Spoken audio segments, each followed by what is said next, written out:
오늘 우리 사도행전 8장의 말씀을 함께 살펴보고 계신데, 자, 8장 14절 말씀을 다 같이 한번 읽어보겠습니다. 8장 14절 시작. 예루살렘에 있는 사도들이 사마리아도 하나님의 말씀을 받았다 함을 듣고 베드로와 요한을 보내매. 그러니까 사도행전 8장의 아주 중요한 사건은 뭐냐면 사마리아도 하나님의 말씀을 받았다 하는 것입니다. 자, 사마리아는 여러분들이 잘 아시다시피 유대 사람들이 사마리아 사람들과 상종하지 않았다 하는 걸 너무 잘 알고 계시죠? 예, 유다와 사마리아의 갈등은 1, 2년 된 게 아니에요. 아주 오래전부터 1000년 전부터 일어났던 사건이죠.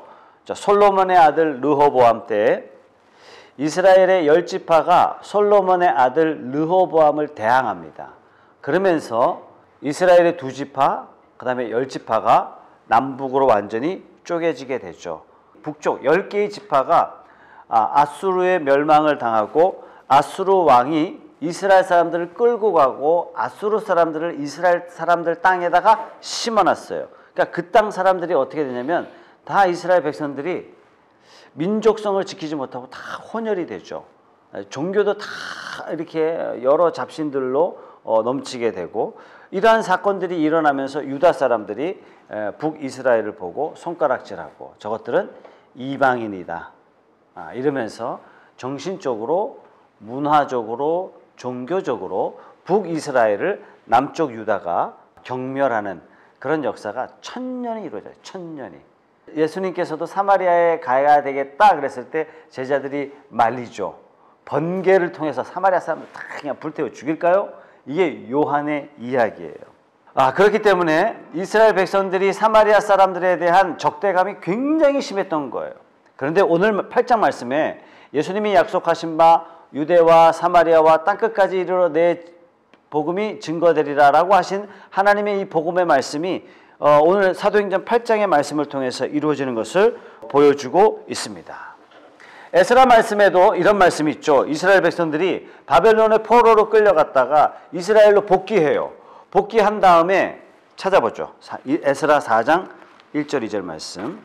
사로잡혔던 자들의 자손이 이스라엘의 하나님 여호와의 성전을 건축한다 함을 유다와 베냐민의 대적이 듣고 스룹바벨과 족장들에게 나와 이르되 우리도 너희와 함께 건축하게 하라. 우리도 너희같이 너희 하나님을 찾노라. 아수르 왕 에살핫돈이 우리를 이리로 오게 한 날부터 우리가 하나님께 제사를 드리노라 하니, 이 얘기는 뭐냐면은 바벨론의 포로로 끌려갔던 이스라엘 백성들이 이스라엘 땅으로 돌아오게 됐어요. 근데 그 땅에 이미 누가 먼저 돌아왔냐면 북쪽 이스라엘 사람들이 먼저 돌아왔던 거예요. 그래서 예루살렘 성을 건축하니까 이 사람들도 뭐라 그랬냐면, 야, 우리도 같이 건축하는데 돕겠다 그랬더니 나중에 뭐라 그래요? 안 된다.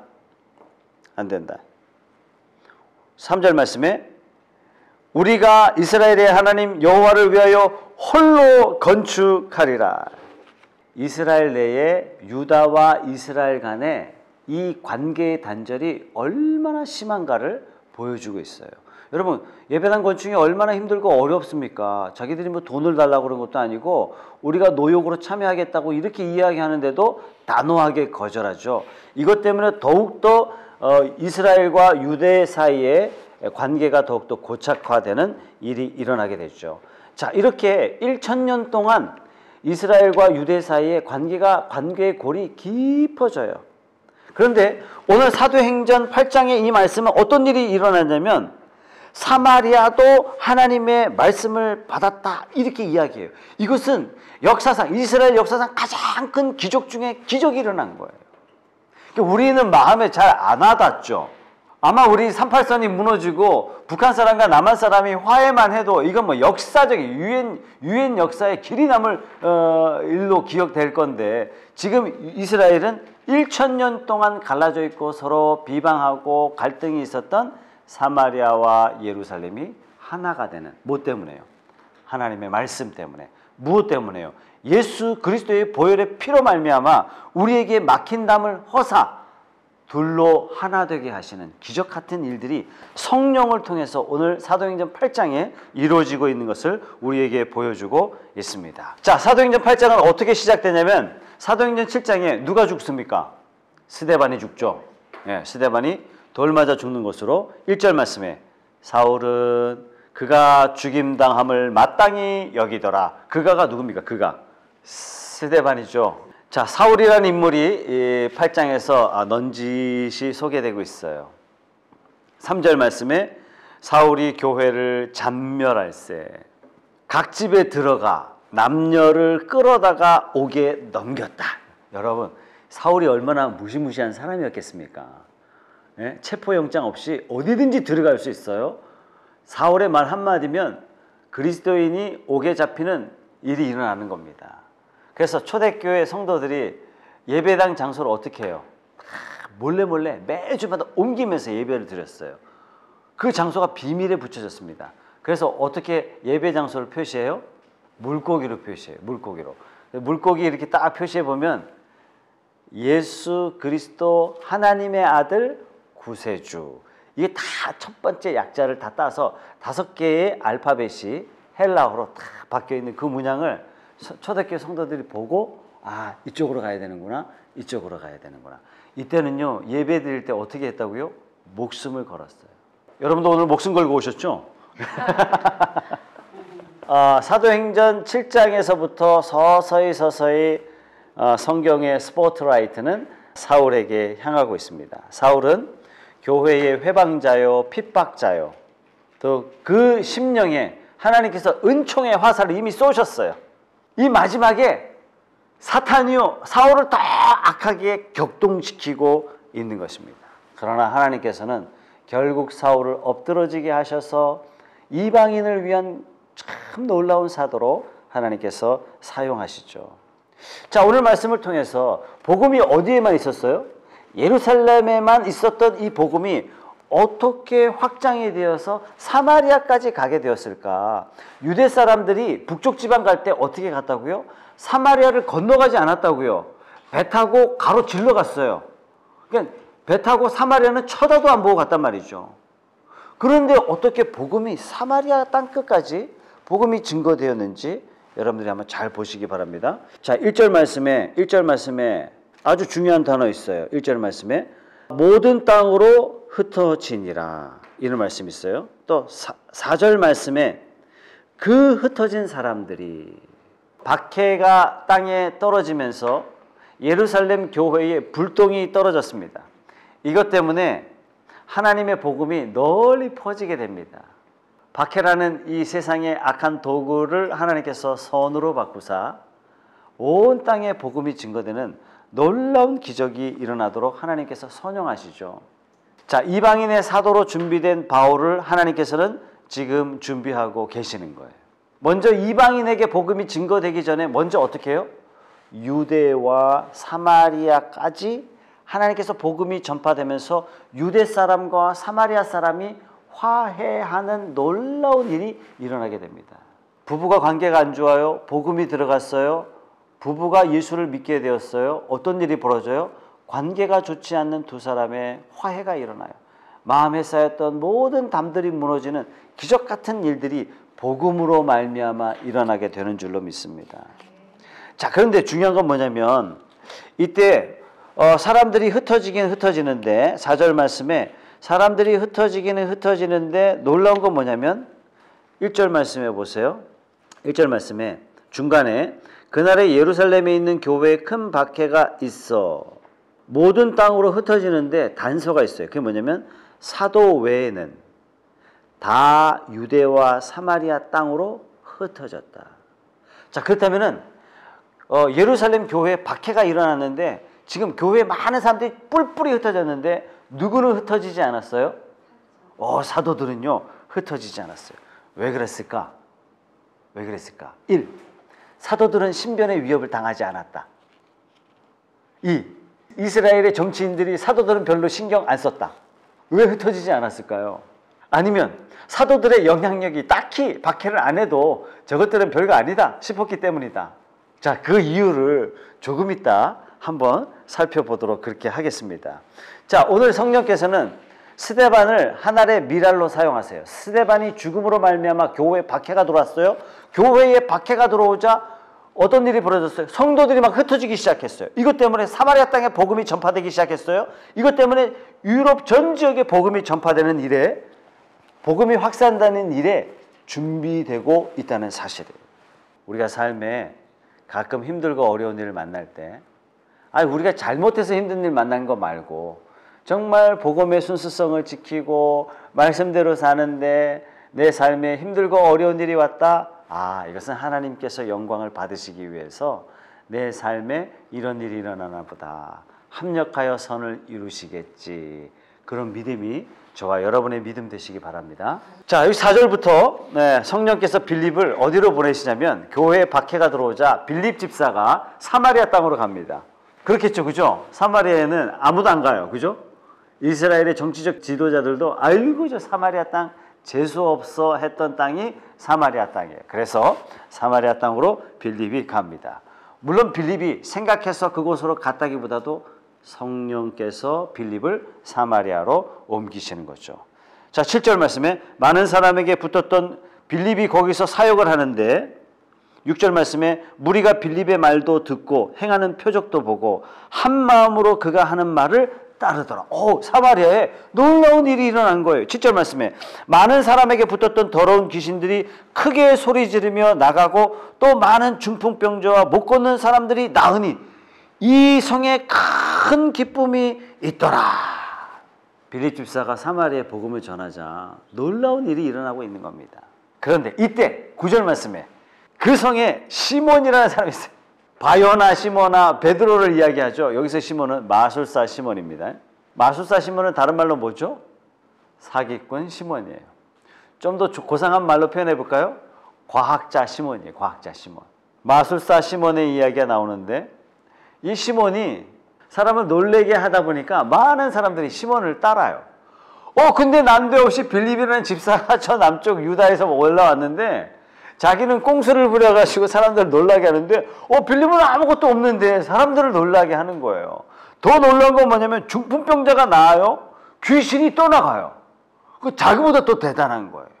시몬이 빌립을 따르는 사람이 되죠. 복음이 증거되는 곳에는 항상 대적이 일어납니다. 그래서 여러분 대적기도 이런 얘기도 들어보셨죠? 자, 빌립이 갔을 때 마술사의 능력과 그러니까 마술사와 대결합니다. 사도행전 13장에 보면 바예수라는 박수와 대결을 해요. 사도행전 16장에 보면 귀신 들린 자와 성령이 대결을 합니다. 나중에 19장에 보면 바울이 아데미 여신과 대결을 벌여요. 복음은 가는 곳마다 그 지방을 사로잡고 있던 터줏대감 사탄의 견고한 진과 반드시 충돌하게 되어 있습니다. 그래서 우리 예수 믿는 사람이요, 저기 명절을 맞이해서 가족들 만나면 긴장이 있어요. 반드시 대결이 있습니다. 그래서 그 대적들을 만나기 전에 먼저 기도하시고 하나님께서 저들 앞에 나를 세우실 때 주의 능력의 견고한 진으로 주의 능력으로 나와 함께 하사 저들의 견고한 사탄의 진을 하나님 멸하여 주시옵소서. 그렇게 기도하고 나가시기 바랍니다. 자, 오늘 빌립이요 사마리아에 가서 가는 곳마다 막 기적이 일어나고 표적이 일어나니까 왜 기적과 표적이 일어났어요? 그리스도를 전파하자. 그리스도를 전파하자. 12절 말씀 보세요. 12절 다 같이 읽겠습니다. 11절에 오랫동안 그 마술에 놀랐으므로 그들이 따랐어요. 그런데 빌립이 하나님 나라와 및 예수 그리스도의 이름에 관하여 전도함을 그들이 믿고 남녀가 다 세례를 받았습니다. 13절 말씀에 누구도 믿고 세례 받았어요? 마술사 시몬도 믿고 세례를 받았어요. 그리고 어떻게 했어요? 전심으로 빌립을 따랐어요. 그리고 그 나타나는 표적과 큰 능력을 보고 시몬이요 놀라는 거예요. 자, 14절 말씀. 이러한 일들이 소문으로 예루살렘 교회에 전달이 되자 예루살렘에 있는 사도들이 아니 사마리아도 하나님의 말씀을 받았다 함을 듣고 예루살렘 교회가 중요한 두 사람을 파송합니다. 이 중요한 두 사람은 누구냐면 베드로와 요한이에요. 여러분 베드로와 요한은 어떤 사람이냐면 초대교회의 기둥 중의 기둥, 초대교회의 제일 우두머리 역할을 감당했던 베드로와 요한이 사마리아로 갑니다. 그래서 베드로와 요한이 사마리아로 가서 뭘 했냐면 그들을 위하여 성령 받기를 위해서 기도했어요. 자, 그러면 이렇게 질문 한번 하죠. 왜 빌립 집사가 복음을 전할 때 다 이 사람들이 믿고 전심으로 따랐다고 하는데 이 사도행전이 성령의 행전인데 왜 빌립 집사가 복음을 전할 때 성령의 충만함, 성령의 임하심이 없었을까요? 심지어 어떤 말씀을 하고 있냐면은 16절 말씀 다 같이 읽어볼게요. 시작. 이는 아직 한 사람에게도 성령 내리신 일이 없고 오직 주 예수의 이름으로 세례만 받을 뿐이더라. 여러분 왜 그랬을까요? 왜 한 사람에게도 성령을 내리신 일이 없고 오직 세례만 받게 하셨을까요? 빌립이 성령 받아라 이 얘기를 안 해서 그랬을까요? 자, 성령을 받았다. 너 성령 받았어? 이 말은 이게 사실 조금 오해스러운 말이에요. 너 성령 받았어? 이 말은 마치 성령을 내가 원해서 받는 것처럼 표현하는데 절대로 그럴 수가 없죠. 성령님은 하나님이세요. 그러니까 우리가 좌지우지 할 수 있는 그런 분이 아니에요. 그분에 의해서 우리가 좌지우지 될 뿐이죠. 자, 이것은 뭐냐면 아직 이 사마리아 땅에 성령을 내려주시지 않으셨고 때가 아직 이르지 아니하였다라는 그런 의미가 들어있는 것입니다. 다시 말해서 성령께서는 더 결정적인 때를 기다려서 이들에게 성령의 임하심을 이들에게 주시려고 준비하고 계신 것입니다. 오늘 사도행전 8장에는 성령께서 특별히 의도하셨던 시기와 방법이 있으셨던 거예요. 예루살렘의 기둥 같은 사도 베드로와 요한을 사마리아에 보내시기로 작정하셨기 때문에 성령 주시기를 기다리셨던 거예요. 사도들이 가서 뭐 했죠? 자, 17절 말씀. 이에 두 사도가 그들에게 안수함에 성령을 받는지라. 예. 안수했을 때 비로소 성령이 내렸어요. 여러분, 안수는 뭡니까? 사도들의 안수 때문에 성령이 내려졌다 이렇게 보시면 안 됩니다. 성령께서 사도들의 안수함을 사용하신 거예요. 여러분, 안수는 뭐죠? 안수를 하게 하신 분도 성령님이시고 안수를 통하여 은혜를 베풀어 주시는 것도 성령께서 친히 하시는 겁니다. 자, 안수는 처음에 언제 시작됐을까요? 레위기에서 시작됐습니다. 제사를 지낼 때 내가 죄 때문에 어린 양을 가지고 왔어요. 그럼 뭐 해요? 내가 어린 양에게 안수하며 기도를 해요. 주님, 나의 죄가 이루어져라 합니다. 그러면 이 안수한 게 어떻게 되냐면 나의 죄가 어린 양에게 전가되는 거예요. 안수라 하면 뭐냐면 네 죄가, 너의 죄가 어린 양에게 들어갔다. 어린 양의 죄가 네 죄하고 똑같다. 연합과 일치를 표현하는 것이 안수예요. 안수. 오늘 사마리아 땅에 성령의 강림하심을 경험합니다. 베드로와 요한의 안수함 때문에 1000년 동안 이스라엘 백성들이 두 개의 나라로 쭉 갈라져 있었던 유대와 사마리아가 비로소 성령의 인치심을 통해서 베드로와 요한의 안수를 통해서 어떤 일이 일어나냐면 두 민족이 하나로 일치되고 연합되는 기적이 오늘 이 자리에서 일어나는 거예요. 어떻게 해요? 성령의 인치심으로 말미암아, 성령의 부어주심으로 말미암아 둘로 나뉘어졌던 민족이 하나로 연합되는 놀라운 역사가 일어나게 되는 거예요. 이것을 누가 보증하고 확증하시는 거예요? 하나님께서, 성령께서 이스라엘 너희 민족이 말씀으로 하나 되었다라고 가르쳐 주시고 있는 거예요. 그래서 빌립이 전도를 할 때 성령께서 계속 기다리고 계신 거예요. 누가 올 때까지? 야, 빌립이 빌립이 말씀을 전했더니 성령을 받았어. 그러면 예루살렘 교회에서 뭐라고 얘기해요? 아이, 정말 예루살렘 교회 성도들이 뭐라고, 야, 저것들은 가짜야, 가짜, 이렇게 얘기했을 텐데, 아니 예루살렘 교회의 기둥 같은 베드로와 요한이 가서 안수를 하며 성령께서 강림하심이 이루어진 거예요. 그러니까 예루살렘 교회가 그걸 듣고 뭐라고 얘기해요?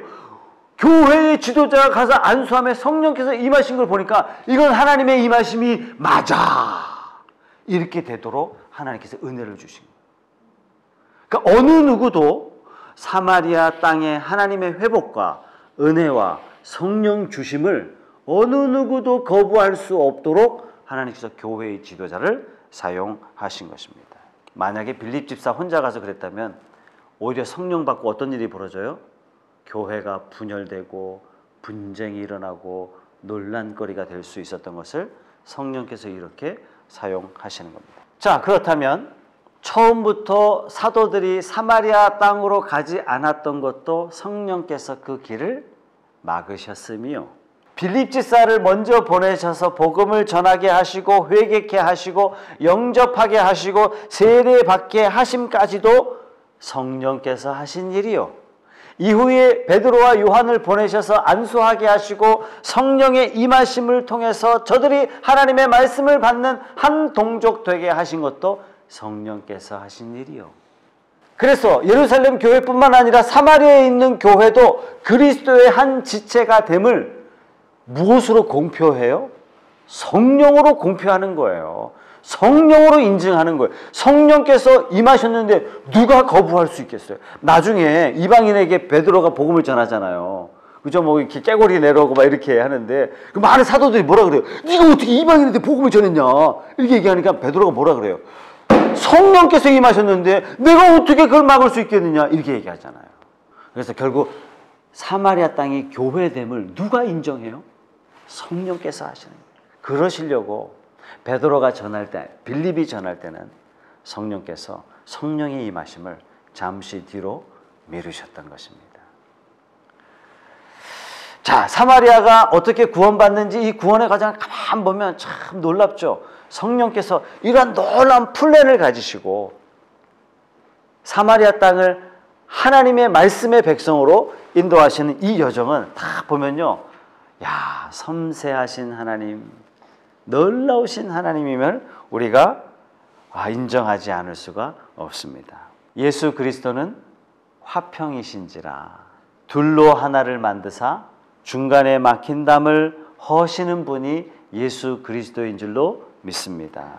성령을 보내셔서 유대와 사마리아를 안수하심에 성령의 임하심을 통해서 그들이 하나님의 측량할 수 없는 은혜와 사랑으로 한 민족이 됩니다. 복음의 민족이 돼요. 하나님 나라의 거룩한 교회로 세워집니다. 놀라운 일이 일어나죠. 이와 마찬가지로 저와 여러분들이 가는 곳마다 둘을 하나로 만드는 놀라운 은혜가 있기를 주님의 이름으로 축복합니다. 자, 26절부터 또 말씀을 보겠습니다. 자, 26절. 자, 25절 읽고 넘어가도록 하죠. 시작. 두 사도가 주의 말씀을 증언하여 말한 후 예루살렘으로 돌아갈새 사마리아인의 여러 마을에서 복음을 전하니라. 예루살렘으로 돌아가면서 어떻게 해요? 베드로와 요한이 야 바쁘다, 야 비행기 타고 바로 예루살렘 가자 이렇게 얘기한 게 아니라 가는 동안에 사마리아 여러 고을에 복음을 전파합니다. 자, 그 다음에 26절에 자, 그동안 빌립이 사마리아 가서 복음을 전했잖아요. 자, 하나님께서 빌립에게 또 명하사 어떻게 해요? 26절에 주의 사자가 29절 말씀에 성령이 빌립더러 39절 말씀 보세요. 주의 영이 빌립을 이끌어 간지라. 주의 사자가 주의 영이 같은 표현입니다. 중요한 것은 유대와 사마리아로 복음이 증거되는 이 귀한 일에 빌립이 놀랍게 쓰임받죠. 자, 빌립이 어떻게 쓰임받냐면 하나님의 영에 이끌려서 다른 사역지로 가게 됩니다. 자, 26절 말씀에 보니까 일어나서 남쪽으로 향하여 가라. 그 길은 광야니라. 광야라. 이렇게 말씀하고 있습니다. 27절 말씀에 일어나 가서 보니. 참, 이게 멋진 표현이에요. 성령께서 주의 사자는 빌립에게 일어나 가라 이렇게 명하셨고 빌립은 27절에 어떻게 해요? 일어나 가서 보니. 참, 이게 순종하는 초대교회의 집사의 모습, 우리가 성령의 지시하심에 순종하는 모습을 보게 됩니다. 자, 일어나 가서 보니까 누가 있어요? 에티오피아 여왕 간다게의 국고를 맡은 내시. 한마디로 누구예요? 비서실장 중에 제일 중요한 사람이에요. 돈 맡은 사람이에요. 국왕의 돈 맡은 사람이에요. 최고로 중요한 사람이에요. 이 사람이 예루살렘에 예배하러 왔어요. 뭐예요 이거는? 아마 에티오피아 내시의 어머니가 누구였을 것이다? 유대인이었을 것이다. 그래서 어머니가 유대인이면 뭐예요? 유대인이에요. 그래서 어떤 일이 벌어져요? 이스라엘의 3대 절기에는 반드시 예루살렘 올라갑니다. 그래서 아마도 절기를 따라서 예루살렘에 올라갔던 것 같아요. 오늘 이 정황을 여러분들이 가만 생각해 보세요. 에티오피아 내시가 예루살렘에 예배하러 갔다가 다시 돌아가는 길에 이사야의 글을 읽다가 궁금해하고 잘 모르는데 이거 내가 어떻게 알겠느냐, 가르쳐주는 사람이 없는데 이 말씀을 또 가르쳐주니 어떤 일이 벌어져요? 내가 세례 받는데 뭐 거리킬 게 있느냐? 없다. 그 자리에서 세례를 받습니다. 에티오피아 53장 7절 그가 곤욕을 당하여 괴로울 때에도 그의 입을 열지 아니하였으며 마치 도수장으로 끌려가는 어린 양과 털 깎는 자 앞에서 잠잠한 양같이 그의 입을 열지 아니하였도다. 그는 곤욕과 신문을 당하고 끌려갔으나 그 세대 중에 누가 생각하기를 그가 살아있는 자들의 땅에서 끊어짐은 마땅히 형벌받을 내 백성의 허물 때문이라 하였으리요. 이 말씀을 읽는데 에티오피아 내시가 도대체 이게 뭔 말인지 이해를 못하고 있는 거예요. 오늘 말씀 34절의 말씀에 사도행전 34절 말씀. 그 내시가 빌립에게 말하되 청컨대 내가 묻노니 선지자가 이 말한 것이 누구를 가리킴이냐? 자기를 가리킴이냐? 타인을 가리킴이냐? 내시가요. 영적으로 분별력이 있는 것 같아요. 야, 이 말씀의 뜻이 뭐야? 이렇게 물어본 것이 아니라 이 말한 것이 누구를 가리킴이냐? 이렇게 물어봤어요. 누구냐? 무엇이냐? 이렇게 묻지 않고 누구냐? 이렇게 물어봤어요. 여러분, 성경은 교훈을 얻으려고 하고 축복을 얻으려고 하고 또 병고침을 받으려 하고 이것들은 다 나중이에요. 다 두 번째예요. 중요한 건 뭐냐면 성경은 누구를 말씀하고 있느냐예요. 예수 그리스도인 거예요. 예수 그리스도. 다시 말해서 성경을 통해서 내가 은혜를 받고 지혜를 얻고 성경을 통해서 병고침을 받고 그거 다 부수적인 거예요.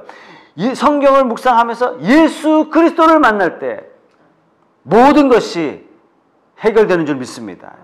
성령께서 에티오피아 내시로 하여금 이분이 도대체 누구실까라는 그 질문을 내시의 마음에 넣어주신 거예요. 왜죠? 예수님을 만나게 하시려고. 지금 에티오피아 내시는 이사야 말씀을 읽으면서 어떻게 해요? 의에 줄이고 목마르고 있는 거예요. 제가 지난주에 한 청년으로부터 문자를 하나 받았어요. 목사님, 저 고민이 있어요. 제가 하나님 앞에 의롭게 살고 싶은데 내가 하는 짓은 다 죄밖에 없어요. 21살짜리 청년이 저한테 문자를 이렇게 보냈어요. 야, 이놈 자식이 제대로 예수님 믿는구나. 그래, 일단 로마서 사도행전 읽고 나한테 와. 이렇게 얘기를 해놨습니다. 이런 고민이 없이 예수를 믿는 것이 가슴 아픈 거예요. 자, 오늘 에티오피아 내시는 이분이 도대체 누구신가? 이것이 뭐예요? 의에 줄이고 목마른 거예요. 에티오피아 내시는요, 먼 나라에 며칠씩 걸려가지고 사실은 몇 달 걸려서 예루살렘 온 거죠. 그죠? 에티오피아에서 비행기 타고 온 것도 아니고 마차 타고 왔을 텐데 먼 나라로부터 예루살렘에 예배하러 왔는데 에티오피아 내시는 사실상 누굽니까? 이방인 아닙니까? 이방인이기 때문에 예루살렘 성전 안에 들어갈 수 있나요? 성전 뜰만 밟을 수 있어요. 그는 여기서 갈증이 해결되지 않았어요. 의에 줄이고 목말랐지만 해결되지 않았어요. 성소 안에 들어가도 그 갈증이 해결되지 않습니다. 뭐가 해결돼야 돼요? 성소와 지성소 사이에 있는 휘장이 찢어질 때